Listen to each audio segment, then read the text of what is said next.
ایک جوان کا واقعہ کہ میں پہلے عرض کر چکا ہوں بہرحال کہیں اور مجالس میں،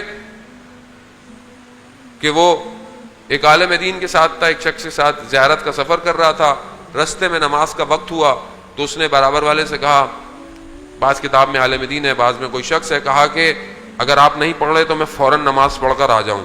تو انہوں نے اس کے حلیوں کو دیکھا تو اس کا حلیہ ظاہراً ایسا نہیں تھا کہ آپ بولیں گے اول ٹائم پہ نماز پڑھے گا، یعنی ایسے کپڑے، لباس، جینز پہنی ہوئی، بالوں میں جیل لگی ہوئی۔ تو اس نے بولا کہ ایسے دیکھ کے تو ایسا، تو خیر اس نے کہا پڑھ لیں۔ وہ نماز پڑھ کر آیا تو اس سے پوچھا کہ بھائی تمہارے حلیے سے تو نہیں لگتا کہ تمہارے دل میں نماز کی اتنی تڑپ ہو، اتنا وہ ہو، تو یہ معاملہ کیا ہے؟ تو اس نے بتایا کہ میں کچھ عرصے کے لیے اپنی ڈگری کرنے کے لیے فرانس چلا گیا اور پیرس میں رہتا تھا، لیکن گھر بہت مہنگے تھے، رہائش بہت مہنگی تھی، تو میں نے رہائش کچھ فاصلے پر رکھی ہوئی تھی، 1-2 گھنٹے کی فاصلے پر شہر سے باہر۔ تو کہتا میرے 2 سال گزر کر میری ڈگری کے آخری ایگزامز تھے، تو ایک ہی بس تھی جو صبح ہمارے ٹاؤن سے جاتی تھی، تو میں اس میں بیٹھا، بس تھوڑی دیر چلی اور بس خراب ہو گئی، اور بس جب خراب ہوئی تو مجھے تھوڑی سی بے چینی ہوئی، لیکن وہ بس ڈرائیور لگا رہا مگر بس صحیح نہیں ہوئی۔ میں ہائی وے پہ آیا کہ شاید کوئی گاڑی گزرتی ہوئی مل جائے، تو مگر کوئی گاڑی بھی نہیں آئی۔ جب وقت گزر گیا اور ڈرائیور نے بولا کہ مکینک لانا پڑے گا، گاڑی صحیح نہیں ہوگی، تو کہہ رہا میرا اضطراب بڑھ گیا اور مجھے ہوا کہ میں اتنی جو محنت کی تھی وہ کہیں ضائع نہ ہو جائے۔ تو کہتا ہے میں سڑک کنارے بیٹھ گیا، اور جب میں نہیں آیا تھا یہاں تو میں نماز کا پابند تھا، لیکن یہاں آ کر تھوڑا میں سست ہو گیا، نماز میں کوتاہی کرنے لگ گیا۔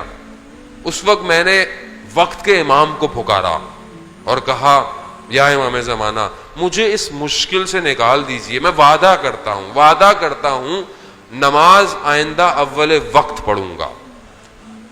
کہتا ہے میں نے جیسے ہی یہ اپنے ضمیر سے گفتگو کرتے ہوئے اپنے مولا سے توسل کیا تو میں نے دیکھا کہ اچانک سے کوئی شخص آیا اور اس نے ڈرائیور کو بولا کہ بس سٹارٹ کرو۔ اس نے جیسے ہی سٹارٹ کی بس سٹارٹ ہو گئی۔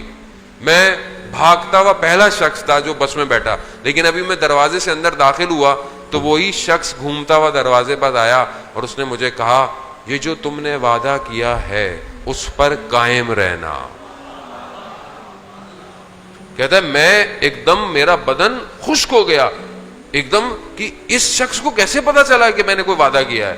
ابھی میں سمجھتا کہ یہ شخص کون تھا، دیکھا تو وہ شخص غائب ہو گیا۔